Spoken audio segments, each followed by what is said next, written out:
నమస్తే, welcome to our channel. Chandrababu Naidu గారు ఈరోజు పోలవరం ప్రాజెక్ట్ అయితే పర్యటించి కొన్ని సలహాలు సూచనలు చేశారు. ఇప్పటి వరకు ఎంత కంప్లీట్ అయింది అనేటువంటి విషయాన్ని కూడా అక్కడ కూలంకషంగా అధికారులతో చర్చించి ఇక ఏ విధంగా ముందుకెళ్లాలనేటువంటి గైడెన్స్ కూడా ఇచ్చి వచ్చారు. కానీ ఎప్పుడైతే చంద్రబాబు నాయుడు గారు పోలవరం వెళ్తారో అప్పుడు మన మాజీ నీటిపారుదల శాఖ మంత్రి అంబటి రాంబాబు వచ్చి ఏదో ఆయనకి ఏందో తెలిసిపోయినట్లు, పెద్ద మేధావి అయినట్లు, మొత్తం పోలవరం ప్రాజెక్టు మొత్తం ఆయనకే తెలిసినట్టు వచ్చి కౌంటర్ అయితే ఇస్తుంటాడు. అందులో భాగంగానే ఈ రోజు ప్రెస్ మీట్ కూడా పెట్టాడు. It is very very complicated, it's very difficult to understand అంటాడు. కానీ అక్కడ ఎవరైనా సందర్శనకు వెళ్ళినా, అక్కడ పర్యటనకు వెళ్ళినా పరిగెత్తుకుంటూ వచ్చి ప్రెస్ మీట్ పెడతాడు. అదే విధంగా ఫైళ్లు కూడా కాలిపోయినాయి పోలవరానికి సంబంధించి.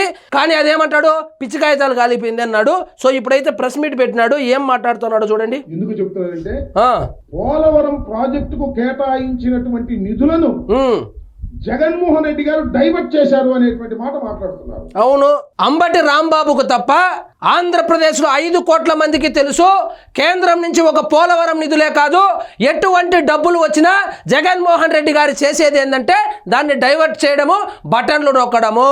కానీ ఈయన వచ్చి ఏం చెప్తాడు, పోలవరానికి కేంద్రం కేటాయించినటువంటి డబ్బుల్లో 1 రూపాయి కూడా జగన్మోహన్ రెడ్డి డైవర్ట్ చేయలేదని చెప్తా ఉన్నాడు. నీకు తెలియకుండా డైవర్ట్ చేసినాడు అంబటి రాంబాబు. ఇంత అమాయకంగా ఉన్నావు కాబట్టి నిన్ను ఫోన్లో రికార్డ్ చేసుకొని నిన్ను అడ్డంగా బుక్ చేసినారు ఆడోళ్ళు. అయ్యా చంద్రబాబు నాయుడు గారు, ఈ విషయాన్ని నిరూపిస్తే సవాల్ విసురుతా ఉన్నాడు. సవాలుకు సిద్ధంగా ఉన్న అంబటి రాంబాబు ఇప్పుడు నేనే చూపిస్తా చంద్రబాబు నాయుడు వరకు. ఎందుకు సాష్టాంగ ప్రమాణ చేసి దండం పెడతా. ఇంకొకసారి వినేయండి, మళ్ళీ మాట మీద ఉండరు వీళ్ళు. వైఎస్ఆర్సీపీ వాళ్ళు మాట మీద ఉండరు. ఇంకొకసారి వినండి. పోలవరం ప్రాజెక్టుకు కేటాయించినటువంటి నిధులను జగన్మోహన్ రెడ్డి గారు డైవర్ట్ చేశారు అనేటువంటి. ఇంకా నయము, నువ్వేమంటారు తెలుసా, మీరు మీరు రెడ్డి డైవర్ట్ చేయలేదు. అప్పట్లో ఆర్థిక శాఖ మంత్రి ఆయన పేరేంది, బుగ్గన ఉన్నాడు కదా, ఆయన డైవర్ట్ చేసినాడని కూడా కవర్ చేసుకోవచ్చు. మీరు అలాంటి దుర్మార్గులు మీరు. పోలవరం ప్రాజెక్టుకు కేటాయించినటువంటి నిధులను జగన్మోహన్ రెడ్డి గారు డైవర్ట్ చేశారు అనేటువంటి మాట మాట్లాడుతున్నారు.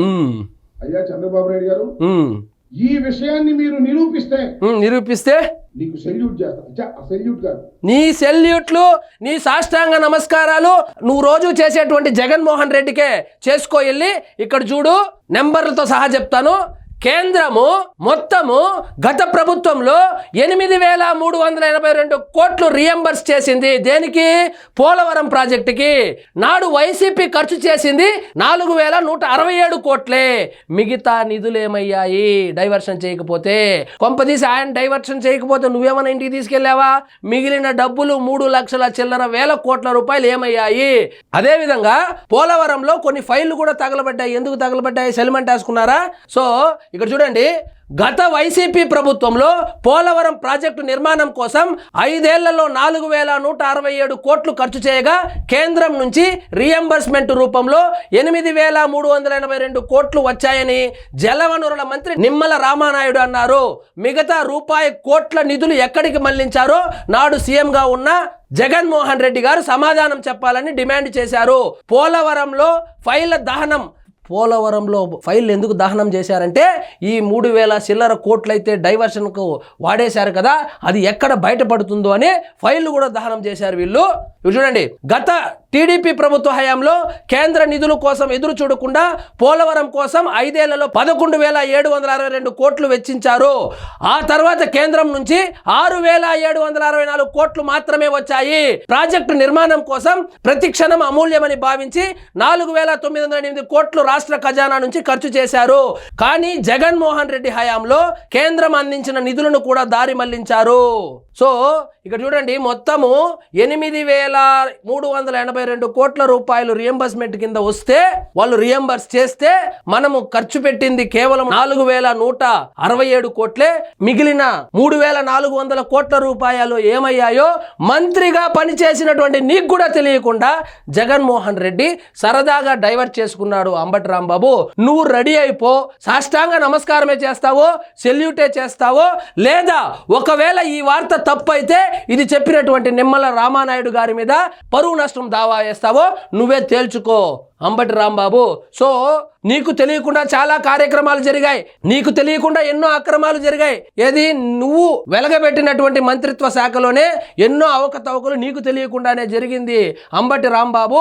ఇంకా మీదట నిన్ను అంబటి రాంబాబు కాకుండా అమాయక రాంబాబు అని పిలవలసి వస్తుంది.